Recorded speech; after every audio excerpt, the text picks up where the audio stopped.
Number 5, taga USJR, Antonio Dandan Sanchez Jr. Nagtabla sa number 7, taga USC, si Carl Vincent Dosado sa Suman. O taga USJR, Ri Christopher Cantilip Banyo.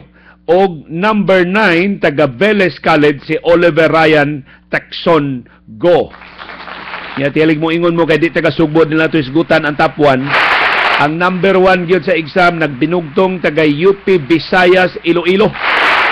86.5. Gamaya ra niya labaws grado. Si Kenneth Hilonga Hersabalino. Akong usbon Kenneth Hilonga Hersabalino. Mauna ang top 1 taga UP Visayas. Number 2 taga Ateneo de Davao University si Manuel Hipitulan Lisondra. Tabla sila sa taga University of Santo Tomas si Voltaire Borja Salud. Ang number 3, taga University of Batangas, si Rudy Vargas Ortega. O taga UP Diliman, nga si Louis Brian Roselio C. O niya, number 4, taga San Beda College, si Jeff De Lira Calvadores. Nagtablas taga Xavier University sa Cagayan de Oro ni si Mark Anthony Miones Hamis. O taga St. Michael College sa Davao del Sur, nga si Sigfrido Graho Tengson. Mauna yung mga pipila lang sa mga top-notchers sa Real Estate Licensure Examination.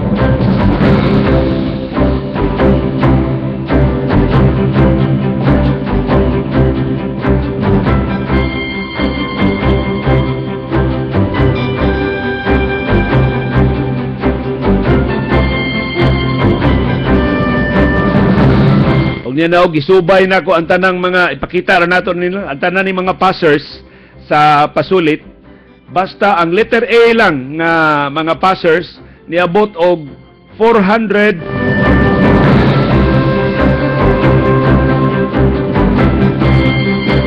ang tapusan nga letter A si Año Nuevo 458. Sus, ang letter A lang nga passer sa 458 kabuok. So, dirikos letter B, itong amigo dyan, nagsugod man sa letter B, ang BA o ba, niabot og 600, asa ni kutob ang ba? Kay B, manggod niya ang atong amigo, BA man iya. Bautista, Bayhon, Baylon, Bayloses, Bazar, Banyasya, igun sa kaning na jail, Banyega, ang last, si Banyega, 645. Niabot og ika-645 ang literang BA o ba. So ari na ta sa BE og ang akong gipangita mao ang atong amigo John ni Aragi John number 678. Akong i-enlarge nila para makita sa teleradyo. Kinsa man ning ika-678. Ako pag yung i-shade. O mao na ang atong amigo. Kay nihangyo man ni siyang dili lang ilhon sa kahanginan. So, ang ato rin ikasulti ang iyang middle name nga Reyes.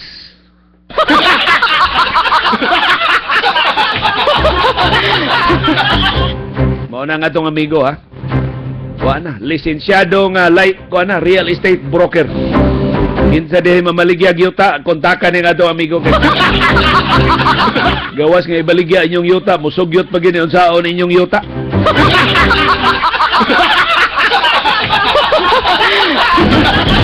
Kalibog layas na! Mupasabot ng arangkada! 20 minutos na pasado alas 6 sa buntag.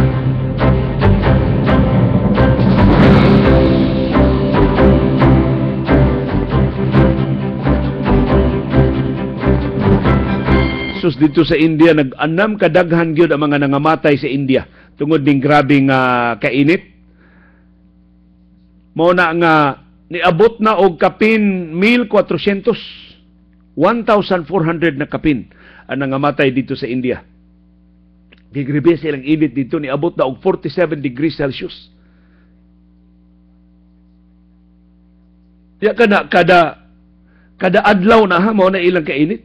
Grabe sa India, no? Muna ang taga India kuno karon mangaon na og sibuyas.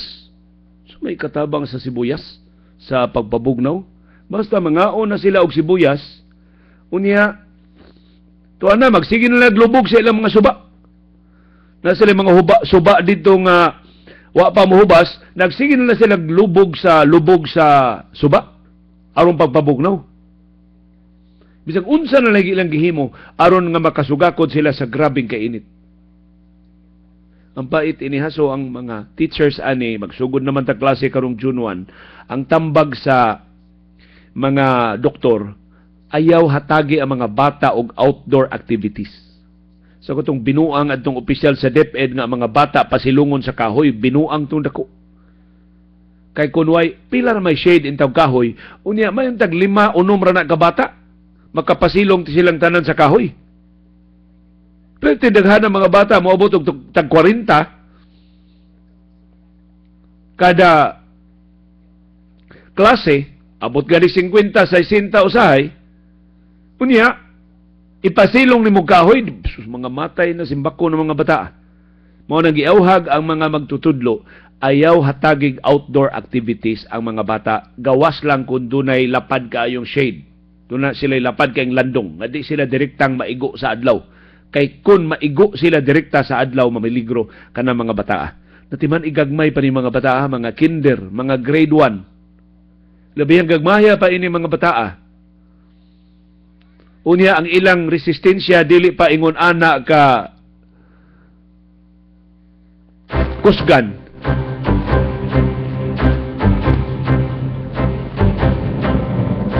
So dili sila angayan nga kana bitong palakaw-lakawon from one classroom to another, likay na. Labi na sa mga oras, alas 10 sa buntag, hangtod alas 3:30 sa hapon. Sa una 10 to 2 raman to, karon gi-extend nila to 3:30. Puwerte lang gihapong inita ana mga orasa.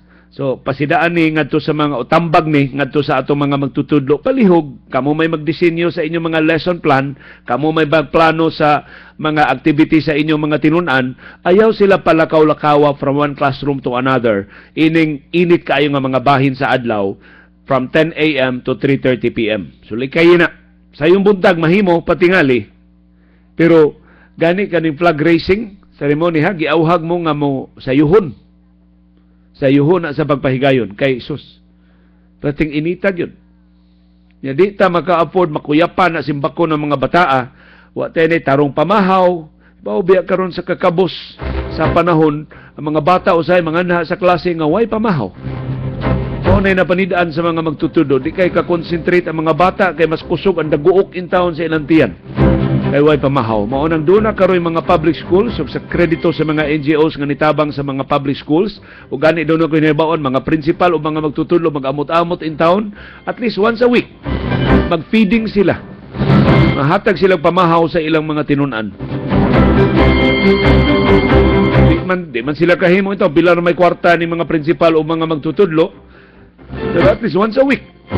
So kung motabang mo, tingali inadlaw na ni ang ilang pagpakaon diya sa mga bata sa labing gagmay nato nga mga bata. Gika kinder nga to grade 1.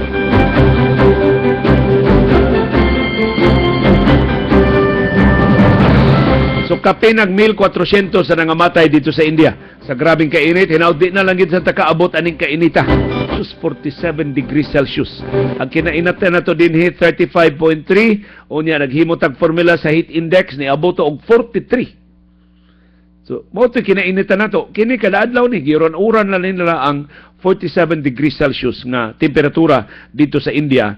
Mao na nga puwerte yung paita. Og niabot nagkapin 1,400 sa nangamatay dito sa duha ka rehiyon sa India, sa habagatan ni nga bahin sa India, ang Andhra Pradesh o kining rehiyon sa Telangana. Maoning mga duha ka rehiyon sa habagatang India nga nagrabihan sa ilang grabing huwaw.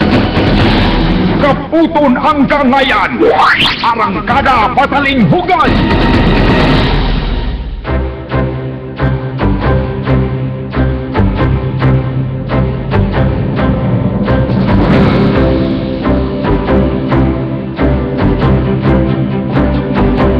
...26 minutos na pasado alas 6 sa buntag.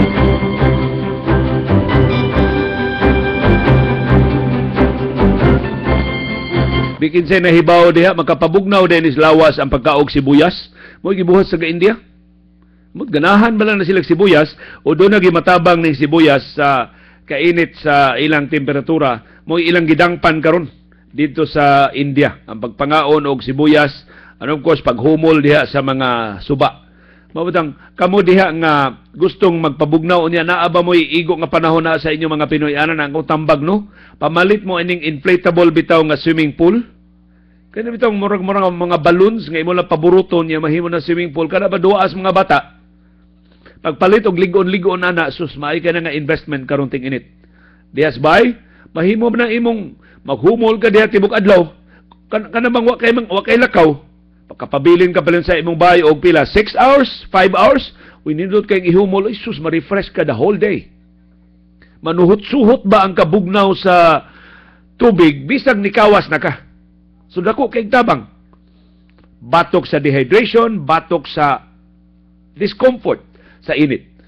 So muna atong tip, kinsa dihay dunay extra nga kwarta, pamalit mo og inflatable nga usay tawag ng swimming pool sa mga bata, murag mini pool. Sa mga bata ato ng punduhag tubig, di man na mausik.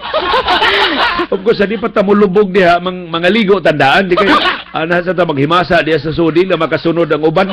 Para limpyo-limpyo pang tubig, magbanding pa mo diha ang pamilya.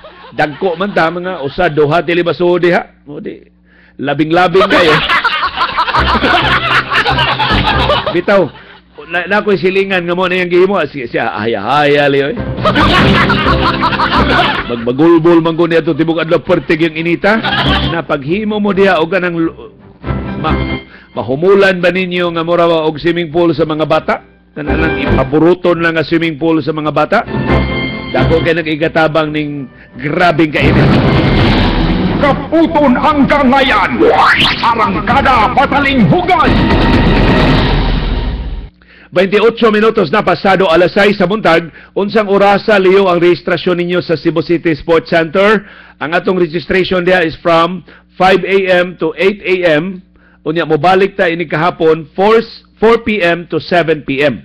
So alas 5 hangtod alas 8 sa buntag, alas 4 sa hapon hangtod alas 7 sa gabi. Mao na itong registration period diha sa Cebu City Sports Center. Ato nang giatol nga daghan ang managan ana mga orasa diha sa Cebu City Sports Center. Nawa patay mga shirts nga panghatag during registration kay nagkasabot mi nga itingob na tong hatag aron magkita ang mga runners aron nga doon natay mahimong dugang mga kalihukan pagpangandam sa atong kapamilyaran sa June 6 sa katapusan nga Sabado sa usa ka semana sa dili pang atong kapamilyaran June 6 arita sa ABS-CBN Regional Broadcast Complex ari na namo ihatag ang tanan ang inyong running shirt, ang inyong race bib. Nindutar ba sa atong race bib oy? Sa labing unang higayon ang atong race bib simpak. Higanting simpak gikan sa ABS-CBN Mobile ang atong race bib. Ya do na tay of course ang atong mapa sa ruta sa atong dagan.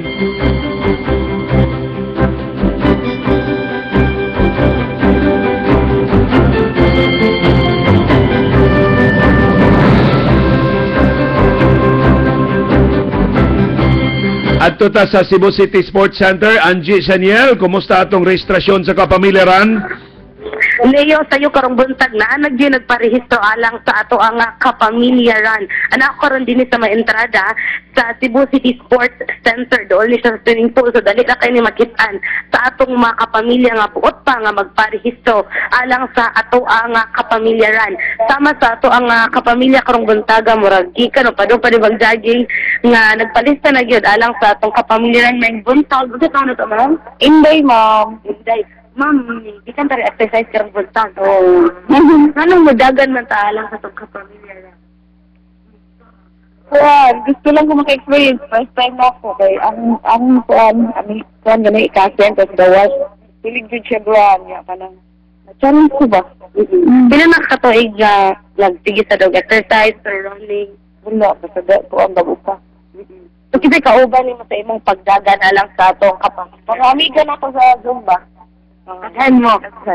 Ako ka nagparehistro na. Padang pa sila mga Paluwa pa. Hindi ako man silang giagli. Salamat, sigalo ka. Unsay mong daganan para sa itong kapamilya yan? Siguro, ma'am. Ano lang, kaya ba? Salamat kasi yung pag